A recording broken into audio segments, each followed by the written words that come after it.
Okay, so we are going to start the first year on the laws of Halvah. If you have the Shulchan of the Alter Rebbe, so I would recommend that you learn the first few Sifim, the first four Sifim. Now, there are a few in the first Sif, for example, it talks about all the psukim.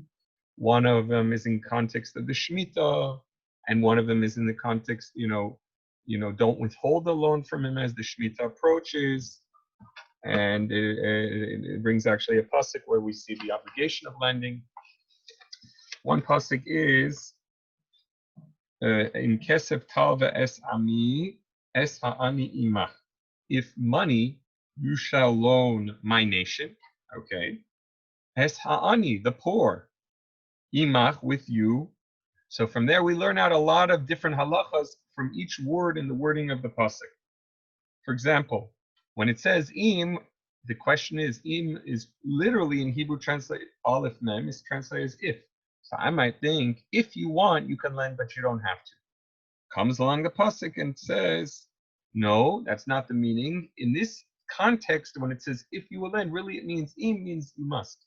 And we find because then it says later on that you'll take a mashkin, you'll take a collateral from him. And it's an obligation to give a loan. All right. So we're going to go through right now a setup of some of the topics for today, and we're going to learn also in honor of Chaim Feivel ben Chana as well. Okay. Oh, here we go. So what do we have established in this sif? Number one, we have the fact that it is a positive mitzvah to lend to a poor Jewish person, because the pasuk that we quoted in Kesef Talve Ami, Ami means the Jewish people, my nation, right? The nation of Hashem. Es ha'ani, the poor. So the pasuk is telling us that it's a mitzvah to give a loan to a Jewish poor person. What about if a person's wealthy but he needs a loan? We know that every businessman from time to time, even if he has money, his money could be completely tied up. He needs right now to borrow just to take care of something very important. Maybe either it'll help him avoid getting a big loss by borrowing the money right now, or maybe it'll help him make a lot of money. And Bezrat Hashem, it's always good for him to make money. He'll give tzedakah, he'll help people, he'll help his family, etc., his community. So there is also a mitzvah in lending a wealthy person. But if you, right? It's a mitzvah to lend money to a wealthy person. But if you ask what's the priority, so the priority is, as the Alter Rebbe already brings down, as is stated in Hilchos Halvah. So in Hilchos Halvah, there is a certain priority as to giving a loan. If one person, we'll say, if you're giving money to somebody, you want to give tzedakah. So if you have a poor person, right? Someone just asked me this. They could give to an institution which can make it, or to a poor person. So, I mean, technically, there is a preference in halacha. A poor person would be the preference, and the same thing also regarding a loan. However, you have to remember that there is another consideration factor, which is that not every poor person is it a mitzvah to give a loan to. And we will explain soon. For example, the poor person that you're giving the money to, the assumption is that he's going to actually pay you back one day, that day that you set up with him. And he needs the money now, and the purpose of you loaning him the money is so that he's not going to come to being more destitute. In other words, you're going to help him, you're going to hold him up, and that'll help him get through his hard financial time. And then he's going to be able to make it on his own feet, and then he's going to even be able to pay you back. But there is, unfortunately, another type of people where they're poor, but they don't spend money in a proper fashion. So they could borrow and they could lose the money, or they'll spend it and it's not even going to go investing and trying to make the money back. It's just going to go to something where for sure they won't be able to pay back. So that touches a little bit on to Sif Dalit.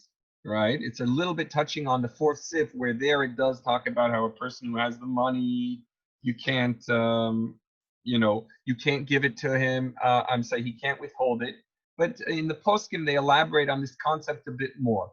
So perhaps, depending on if you know the person, and unless you want to just give him and you don't mind if he won't pay you back, then that would be okay, because then you could say, I'm really just giving him as a charitable act. And I'm officially it's a loan, but if he pays me back, it'll be, but if he doesn't, I'll consider it as charity. But if you really intended to be a loan and you're counting on that, you have to just like a bank, before they give a loan to somebody, they actually screen them. They verify that this person has the ability to pay back, even though that they're collecting interest and they want to make profit off of the person. Here you're giving a loan, you're not even taking any money back. But nonetheless, it would be advisable to make sure that this person has the means and they're responsible. Now, is it a mitzvah to give a loan if you're going to do heter iska? No, you're not performing a mitzvah by giving a loan with heter iska. Heter iska, I'm sure you all are familiar with. It's where you make a loan arrangement where part of it will be classified and officially as a investment. So, I mean, I guess if you are serious that it's a real halachically valid heter iska, and half of it, according to that terms, will actually be a real loan, and the other half will be an investment. And it is possible, according to a kosher heter iska effect, you won't even come up with the money. You might not get the money back if the business deal falls through and he can prove it. So then, in essence, it's a real investment. It's a kosher deal. So half of it that was a free loan, that part he would have to return regardless. But if the investment goes sour, he doesn't have to return it. So then technically you did a partial mitzvah by a heter iska. But if you're like, okay, give me a collateral and you make it and it doesn't meet the guidelines of a kosher heter iska, so it could be a question of ribbis, and it might not even, you didn't even get to fulfill the mitzvah of giving a loan. Okay. But again, there is a mitzvah in giving a rich person as well. And Alter Rebbe in Sifal goes on to say that, why does it say a poor person with you? So that's to show you that if a person is local or someone's out of town, there is a preference of giving a loan to someone who is local. Okay. And if it's a relative, it's even a preference over a non-relative. Okay. And this is all learned out from the laws of tzedakah. And those same laws would translate into the laws of halvah, because ultimately a loan is a form of tzedakah. Okay. And the Alter Rebbe concludes in Sif Aleph by saying that the mitzvah of giving a loan to a poor person is even greater than that of tzedakah, because the accomplishment is even greater. There has been tikkunos. Tikkunos mean enactments. Various tikkunos, enactments on the laws and the mitzvah of establishing a gemach. A gemach stands for Gemilas Chasadim, an institution which gives loans for free, and it's all in a form of a certain type of gemach. It's a big mitzvah. And what were the various tikkunos? What were the various enactments that were made in order to keep a proper run gemach, a kosher gemach, right? So I'll give you some. So many of the tikkunos were recorded in the Sefer of Avos Chesed from the Chafetz Chaim, in that book where it talks about a lot of the laws of loans. He enumerates various of tikkunos that were put, and some of them include that, first of all, it is a responsibility of every community to have a gemach, because not everybody has some good friend or someone they feel comfortable to ask, or a relative or someone that they feel comfortable to ask for a free loan. Free loan, I mean to say, without any interest of any form, or a heter iska, right? So you go to a communal one. And also, it's brought down that if there is a gemach fund, then people can donate money to the gemach, or in a way where they'll pool in money to start it off, and that can help it sustain itself. Okay. It is very important that the people that run a gemach have to be very, first of all, responsible people, yashar people, people who are very honest, and people who have very good reputation, very high reputation. They have a very big responsibility because, again, as I mentioned before, it's not always a mitzvah to loan somebody where they're not going to be able to pay you back. When you know that they spend in a way which is a bit irresponsible and they don't have a means of getting money in other places, so ultimately, even though you might be doing them a kindness to a certain degree, but you're going to be causing chav la'achirim, you're going to be causing other people to lose out. You're going to be causing that other people will not be able to receive a loan when they need so. And then the same ethical question comes when we are talking about the amounts of how much a person needs to get a loan for. So, I mean, it would be very nice if a gemach could help people on a down payment of a house or something like that. But, you have to figure out what is the nature of the gemach and the community that one lives in. If the size of the loan that they would want would be so large that it would basically strain and drain out a significant portion of the gemach funds, so that will automatically affect that another of the amount of people that want to use it will not be able to receive. There'll be a lack of funds. So there is an interesting din that's brought in the poskim.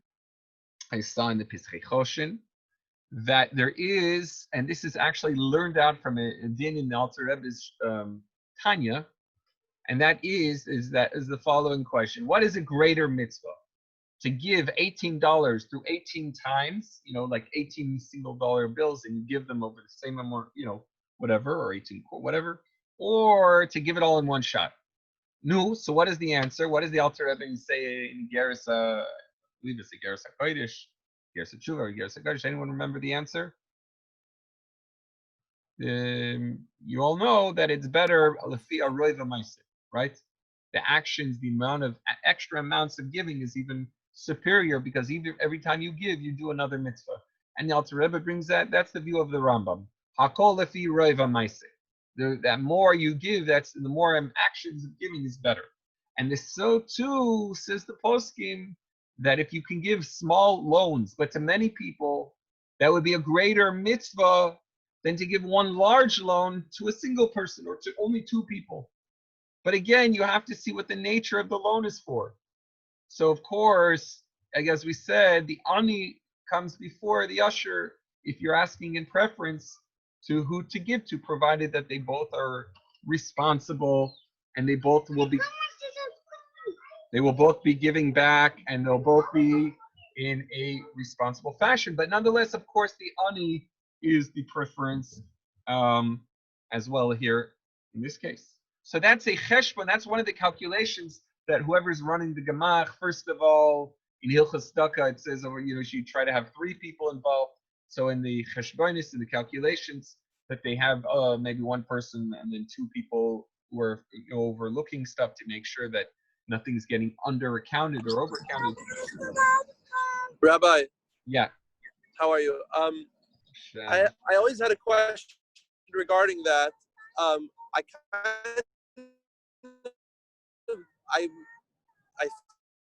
think I know the answer, but on the spot, isn't it a little bit selfish to say, based on Roiv Maisa, that I'm, based on the Takan of the Alter Rebbe or whatever, or I was a Raman Paskins, I'm going to give 18 separate times, so I only can give you $1. Of course. Right. Yeah, you have to take it in the proper context. But it doesn't mean like. So my question is it always meaning to say? No, it doesn't apply always. It does not. It means to say, like, anyways, a person has to, let's say, give Meiser or something, right? So they have to figure out a proper cheshbon. It says also, for example, in Hilchos Halvah, it says, how much should you give? And the answer is you should give according to what. Yes. So if you're going to offer somebody a loan of such a small amount of money, and it's not going to help them for what they need, you know, you have to consider that. Are you really helping them to what they need? And especially if you give an example of $1 or something, a person's asking for borrowing $1,200 or something, you know, it's not going to get them to they can't, every time you give a loan, preferably you should have, not preferably, but there's a chiyuv, it's an obligation to have a contract and everything. So it really wouldn't be practical to say to someone who's asking for $500, hey, I can only lend you 100, but if you bring 499 other people, I'll also lend them $1. I mean, ultimately that's blowing a whistle at them. You're making fun of them. So you have to figure out, you know, but what I would be saying, and what I think the simple intention of the poskim is, and also what the Alter Rebbe means, is like, let's say you're giving even to the same cost, okay, but you have a pushka, you're going to anyways give them $18, or you're anyways going to give them whatever amount. But if you do it in a various amounts of acts, so each time it's a mitzvah. But to belittle them or something by saying some small number, I can only give you, and I want to find exactly that amount of people, you have to be realistic to what is the means of society and the expectations of society, right? So that's like, so a gemach has to consider that as well. In other words, a gemach is not going to help the community out if their whole purpose of them is to give $10 loans. People don't really need to, I mean, a child in school will borrow $10 or so, right? But they're not, or in yeshiva maybe, but they don't borrow $10 when they have a monthly expenses of between 5,000 to 10,000, 12,000, 14, whatever it is a month. I don't know how much, just giving up random numbers, 6,000, whatever it is, you can't expect that that's going to be helping the people who are in a case of loan. So a gemach will say, look, okay, we know that typically people need to borrow minimum $500, $1,000, and some need more. But if one guy is going to come and say, I need to borrow $50,000 or $150,000, and the whole gemach has in exactly $200,000, and they know that on regular basis they get 15 or 20 bakashas, 15 or 20 people are asking them for a loan per month, and they are usually 80-90% of their money is being lent out at a time. They don't want to go flat broke on their loans, and one person is asking for 80% of all the money. Even they assume he will come up with the money, and he has a guarantor. We'll go into the laws of guarantor when we get there, but they're not so afraid if he won't pay. But maybe it's going to take him, according to their assessment and his assessment, 6 months. So for 6 months, a tremendous amount of the pool of the gemach will be frozen, and they won't be able to really help others. So that's a consideration which needs to be done. Therefore, that's what it means in the poskim, that when we are looking, who should we give to? Hakol lefi roiv ma'aseh. We need to be responsible to see the needs of the people. And if we're going to give only to one, and therefore we can't give to others, that's not necessarily a good idea as well. But again, you also have to look beyond that, is the priority of what does this person need and how important is each one. So it's actually a very, very important task of establishing a gemach, and that the people that are doing it really need to have a very well understanding of business and realistic, and who they're loaning to, and all the other relative considerations that they need to consider. Okay, it's a tremendous responsibility. Okay, I'm echoing a little bit. I'm just trying to figure out. Someone has their mic on. If they want to speak, that's fine. Otherwise, turn it off. So sometimes the volume will echo. There's 2 mics on. But if someone wants to ask anything or say anything, by all means, put it right on your mic. Okay, so then we move on. Let's go to Sif Beis. Oh, one more thing about the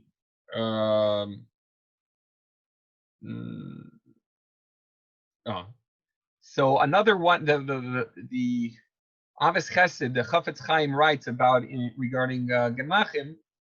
He says that one of the takanas, one of the enactments in the community was to be very careful, besides that the people are very trustworthy, whoever's running it, to lend it in a b'oifen akal v'yoser lanitzrachim, meaning make it very simple for them. Don't make it so difficult upon them that they can't be able to take a loan. And also you should be careful that the money shouldn't get just spent up right away. So like I said, it's a very large responsibility. There's a fascinating fascinating question. It's a big problem that happens sometimes, is what happens when you had an organization that went bust. So a shul closed down. They usually happen more in the conservative, where they had a whole building or something, and it went down and went bust. I mean, just the shul is closing. Maybe the community, the Jews are moving out and going somewhere else. So the shul is, so what do you do? So the question is, how do you divide that money? To who do you divide it to? So again, usually halacha requires you should have 3 people, or zayin tu ve'ya'ir in halacha, which is called 7 well-to-do people who are trustworthy and understanding of business and understanding of communal needs and understanding of ethics and understanding of general halacha. They should figure out how to take the money of the organization that went under, because there will still be money in the organization, and they should make sure that the money will be transferred to a similar organization of the same nature. So suppose it was a shul, and the shul had to close down. The Jews, I don't know what. So that and there were previous dedications, donations, and all that stuff. So they would try to transfer it to a different shul, preferably in the neighborhood, right? So that the general intent of the original donors will still be meeting its original intent to a large degree. Okay. But again, the idea is that it should be from the same theme. Okay, let's move on to Sif Gimel. So if you were following in the Sifim, you can learn. You'll study them on your own. So you see a very small Sif over there, where it's not Gimel. I'm sorry, it's Sif Beis, where it talks about the prohibition of noigish. Noigish. What is noigish? So noigish is this idea that a person is trying to collect the money, and they're in a way putting pressure on the people who they lent to, and they make them feel shameful or something really bad. So it's actually learned out in a pasuk. The pasuk is in Shemos chapter 22, pasuk 24. Lo tia lo kenoishe. Do not act like a harsh lender, meaning that you're a creditor. I think creditor is the better word. Again, what is the nature of a creditor? I don't know how each one is, but if you go to the credit card company and they come after you, you get the idea. So what is the parameters of this halacha? You give a loan to someone and he's not paying you back. And you don't know if you want to ask him, are you going to be considered that you transgressed a law of a prohibition by asking him to give you back the money?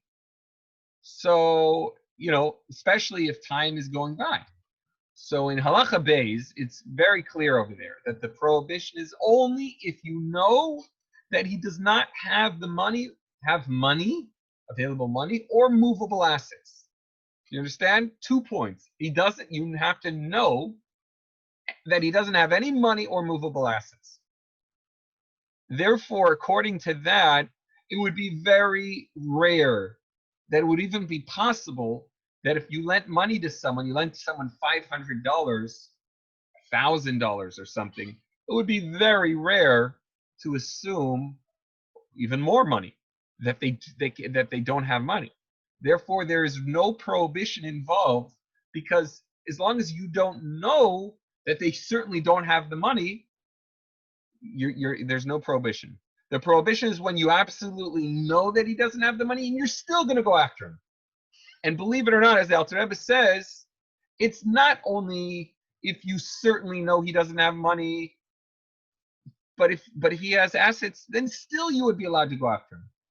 And the Alter Rebbe brings down that, let's say you could get a Sifim. Actually, it's not the word. The Alter Rebbe only uses the word metaltalin, movable assets. But in the Shulchan Aruch, it even talks about, for example, books, his Sifim, and his candelabra of silver or something. Those things are worth money. He has a car, etc. Those things you can actually collect from him. So whether or not you want to do that through a basin, that's another story. But the point is that you're allowed to ask him day after day, hour after hour. There's no prohibition involved. If you know that he doesn't have, then yes, it would be prohibited. So therefore, how do you know? You tell him, can you bring me proof that you have no money? Can you show me? No, and he can prove it. Then yeah, you would have a problem. So it would be quite rare, as I mentioned, to actually assume someone would be not would be that they are destitute and they don't have the money. I will say that in Sif Hay later on, when we get there, Sif 5, we're not going to do Sif Hay today. We do it Sunday. It talks about another condition to this rule, which is that a person, as long as he has assets, the Beis Din has a right to go into his assets and start selling them off. And they can therefore use that to pay up the loan. And if they want to take, but it says they have to leave him something. So when we get there, maybe Sunday we'll go through what does the Sif over there say, and practically how does it translate in today's terms. Okay. So now we're going to move on to, there's a letter from the Rebbe. It's I could look it up if you want. I could send out the letter, but when I write the notes of the summaries, you will see the letter in there, where there was, I believe the story is as follows. There was, I think it was Kahat, the book publishers. They would send out books to various organizations, just rabbis, Sfarim that they printed, Maimarim and other Sfarim that were coming out. They would send a sefer, and in the sefer there would be a little, and I've seen this, it's very popular in the olden days, and today I don't see it so popular anymore, that they would send a sefer, and in the sefer there'll be a little piece of paper which says this sefer was printed, and they would explain the beauty of the sefer, and then they would say the cost of it is whatever, $3. In those days, it was probably about $1, $2 for a sefer, whatever it was. And some Rav wrote a letter to the Rebbe and said that he that doesn't say lo tia lekenoisha. You're not supposed to be like a creditor. And here they are, they're giving him a sefer, so he has to buy it, right? And then they're saying, please pay the money. So he felt that this is like a violation of lo tia lekenoisha. And in the letter, the Rebbe wrote to him many reasons, many halachic reasons why what they're doing is not a problem. And there's no prohibition whatsoever. Number one, the Rebbe, of course, quotes what it says in the Shulchan Aruch, that lo tia lo kenosh is when you know that he doesn't have. So do we know, did the Kahat, when they gave out the books to people and they write, it costs this. So first of all, the Rebbe says you can give the book back. You don't have to take it, And if you want to really get it, then they're asking for the money. So okay, do they know that you don't have the money? So, and the Rebbe brings a few other proofs, but it's quite clear and it's common sense that there's no prohibition over there of lo tia kenosha when we are talking about, giving a book out and people do it all the time. They give a service. And then they ask, would you like to, buy it or something? No, there's no prohibition in that. Okay. Now we move on. Let's move on to next Sif. So this is, I will say Sif Gimel outside, even though I don't have it over here. Sif 3. It brings that you're not allowed to show yourself to a Bal Choiv Bizman Shiadeya Shein Lo, when you know that he certainly doesn't have the money, even to pass in front of him because you're going to humiliate him. And of course, this is learned out from the pasuk it's a remez. It says lo tia lo kinoisha. You shouldn't be like a creditor. And from we see, don't like show yourself in front of him. Kid noisha, by the way. It only says like one. It says not even if you're actually physically showing up to him. So you want to be nice. You're like, oh, I'll walk by him. I won't actually ask him, and I won't actually. But now I want to. So that would also be forbidden. Now it's interesting because there's a famous saying. It's in Israel that says that if you want to get a guy to run away from you, give him a loan, and he'll never show himself again to you. So the same idea that it goes both ways. It's not that it's clean on his part to borrow money and then not pay, but on the other hand, if you don't want to see him again, give him a loan, and he will also probably avoid seeing you. Okay, now I wanted to say, and okay, we'll move on quickly to Sif Dal. This will be the last one that we were going to do. Oh, and I wanted to bring out a certain point that okay, it's in Sif Dal. So what does it say in Sif Dal? I'm going to read it since it's pretty short. It is forbidden for a person, a borrower, to withhold payment of the loan, and to tell him, come back tomorrow. Umachar, I'll give to you. But really, you had the money the whole time. It would be forbidden for you to tell him, okay, come back another time. And this is learned out from a pasuk in Mishlei from Shlomo HaMelech. Al toimer lereyacha lech v'shova macharten v'yeshita. Don't tell your friend, come tomorrow, and then I'll give you, and really you have the money. So so the Alter Rebbe quotes a pasuk in Mishlei, which is implying that the prohibition is only rabbinical. However, interestingly, if you guys have a sefer, the Alter Rebbe Shulchan Aruch, I can give you two sources right now, and I'll write them out right now. It's just worth having. Actually, I think I wrote them already. I think I wrote it. I had it somewhere. Oh, yeah, it's right here. I skipped it originally. Okay, so if you look in Hilchos Gezela over here, the Alter Rebbe, the Hilchos Gezela is also in the Choshim Yishmael Alter Rebbe. He brings, and I'll tell you which Sif it's in. It's in Sif Dalit. It's actually Sif 4. The Alter Rebbe brings that it really touches upon an Isser Daraisa, not only from Mishlei, but from a pasuk in the Torah, and it's learned, which is the prohibition called Lo Sashik. Lo Sashik means that you can't cause, you can't withhold money to someone. The Alter Rebbe in Hilchos Gezela of course means stealing, right? So he says that if, let's say, money came to your hand in a permissible way, right?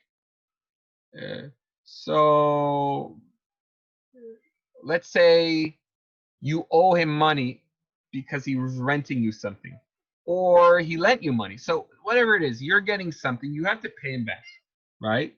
And you're not doing so, you don't want to pay him. So the Alter Rebbe says that that's a law of the Torah, and it's called Lo Sashik Esereyacha.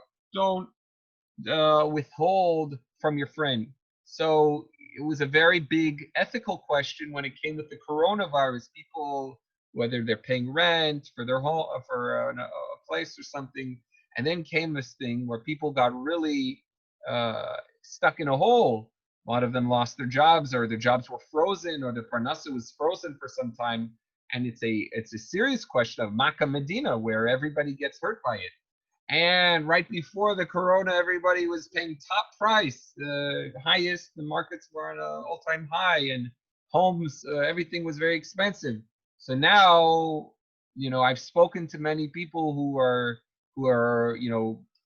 real estate agents, or they own a home and they're renting it to somebody, and they're telling me that a lot of the people everybody has a different problem, but usually they, it depends where you live. There might be certain laws, we'll call laws of the land, which could be helping them or benefiting, that they don't have to pay for a while, or depends on where you live. Maybe there are certain things which are in favor of the renters. So it would be a problem to not pay altogether. And that's going to hit onto a topic, which is basically what say you owe money now. You're like a borrower. So if you have the money in withholding, it's a law of lo sasha. It's a prohibition. If both sides easily say, although that you were supposed to pay me X amount of month, but because of the situation, I'm willing to forego a bit of the price and let's cut a deal. That's fine. That's legitimate if they both agree, of course. The Alter Rebbe also in Hilchos Halvah says another similar rule. That's in Sif Yudalit, in Sif 14. That's at the very end. Over there, he's talking about a rented, like a worker that you're hiring, where it says, like, let's say you hired him to do something, so you got to pay him. So the law of the prohibition in the Torah is only when you wait. You were supposed to. He did like a work for you the whole day, and he goes back home, and then you didn't pay him. So it's like it's allowed. So there's a story I heard from Rabbi Klapman, who was a Talmud of Rabbi Eliezer Zirkin, and he told me Eliezer Zirkin apparently would check the Rebbe's tefillin. So the Rebbe wanted. It is interesting. The Rebbe gave him the tefillin, said, okay, check it and come back. And he said, I don't want to check it in my house because then the Bachrim will want to find out and look at the Ksav, and I'm afraid they're going to follow me. They'll know why I'm coming to you. And okay. So the Rebbe said, okay, then you're going to check it in my zimmer, in my room. And that's what he would do. I don't know how many times this happened, but apparently, according to what Rabbi Klapman had said, that he heard directly from Rabbi Zirkin, he would have a table and sit in the Rebbe's office, and the Rebbe would be doing his work on the office, and Rabbi Zirkin would be checking the Rebbe's tefillin. And he said that when he gave him the tefillin, now remember, the Rebbe had Arba Zugas tefillin, 4 pairs, Rashi, Rabbeinu Tam, Ravid, Shimush Rabbah. So when he finished the job, I don't know how much work it was that he would do on it, and how long it took him. I'd be frightened out of my pants to take such a responsibility for the Rebbe. But in any case, the Rebbe said to him, how much do I owe you? And Rabbi Zirkin said, I'll make a cheshbon, I'll come back, I'll tell you tomorrow. So the Rebbe said to him, I can't put on the tefillin until I pay you. So please tell me how much it is. So he said, the cheshbon, the Rebbe got the money and paid him on the spot. So actually, if you look in the Alter Rebbe Shulchan Aruch, in Hilchos Halvah, it's Sif 14. It's, I think, the last section in the Alter Rebbe's Shulchan Aruch. There he says that that it depends on the type of worker, what the agreement is. You could push it off if that's the agreement. But he says, Medivrei Kabbalah, from the words of our sages, you have to give immediately upon buying something or on the service of somebody. Immediately upon service, you should pay them right away. That's an obligation. Reb David, let me ask you that question back again. So we quoting Mishlei, right? One second. Let me just finish the one point and then ask the question. And the Rebbe says that every moment you don't pay, so you're not over a lav, because the lav is depending on what type of worker it is, but usually the whole evening has to go by for you to be over, right? If he demands it, of course. If he doesn't demand it, you don't have to pay right away. But he says, but you're obligated and you're being over a divrei Kabbalah every moment. Divrei Kabbalah means like this rabbinical requirement. Every moment, a prohibition of Kabbalah, which is not as severe as the Torah, but that's what he says. But he says that, let's say he was very busy, and therefore he doesn't have time to pay him at this moment. He is allowed to say, come back, I'll pay you later. Literally, I mean, he doesn't have to stop what he's doing to pay, but he should make it a priority to pay. Okay, go ahead. I'm sorry, Menashe. Okay, I just want to go back to that part. Is it Derabanan Daraisa? Because what you brought from the Gezela, that's in Chumash. Right, that's Minatorah. But Mishlei is Nach, and we don't bring Daraisa from Nach. So this has to be Derabanan. So the question is, I don't have a question on Hilchos Gezela. What the Alter Rebbe says in Hilchos Gezela, Sif Dalit, he's very clear. He says that when you have, let's say, a service that someone gave you a loan, or you owe them for something, and you tell them, come back another time, and you have the money and you don't want to pay them, the Alter Rebbe says that's a lav min Torah. That's loy sashik, es reyecha. Okay, so I can understand that. And actually, over there, the Alter Rebbe alludes in Hilchos Halvah also to the pasuk of Mishle that we mentioned. Al Okay. toimer l'reyecha, don't tell your friend lech come back. I don't fully understand Hilchos Halvah of the Alter Rebbe in Sif Dalet. Why does the Alter Rebbe not quote the pasuk from the Torah? Why is he only quoting the pasuk in Mishle? What's the difference? There's got to be a difference. There's got to be that the parameter is demanding some sort of different scenario. Okay, so I'll go back to that next week to try to on Sunday or so. Why is the Alter Rebbe not also quoting the Lo Sashik? So we'll have to look into that. But l'chora, many cases, if you purposely don't pay back, at the very least, it is a rabbinical transgression. Rabbinical, not just like from Abai and Rava rabbinical. I mean to say from Shlomo Amelech and the Naviim and the Ksuvim, which is rabbinical, that's much more severe. Okay, but it could be that you're also touching upon a biblical prohibition of loy sashik as well. And in some cases, it'll be an absolute biblical prohibition. Okay, so that's something we need to get clarity. Why though is Alter Rebbe not quoting that? Okay. All right, but we'll look into that. Now, okay, just to finish off, what do we this is just the last thing I'll mention. And just one thing, do we look in here? Yeah. Okay, so the last thing to mention is, interestingly, the borrower is indebted to the lender. According to the Shulchan Aruch, this is not in the Alter Rebbe Shulchan Aruch, in the big Shulchan Aruch, chapter 73, halacha 8, says that if the borrower is in the same city, he needs to travel to the lender to pay him off. However, if he's not in the same city, he does not have to travel to pay him. The question is why? Why does he have to travel to him? So the reason is because the borrower, there's actually a pasuk which says that when you're a borrower, eved loive, a borrower is like a slave to a certain degree. He's indebted to the lender. Hey, what if the lender would have never lent him the money then? Well, what would he be today? Maybe he wouldn't have been able to start a business at all. So he has to feel that form of token of basic appreciation. And the pasuk calls him a certain, well, it uses the word eved, which means a slave.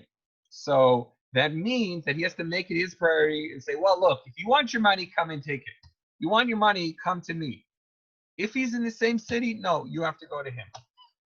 If he's not in the same city, we don't require. So if the loan was, let's say, in Los Angeles, and the guy is now in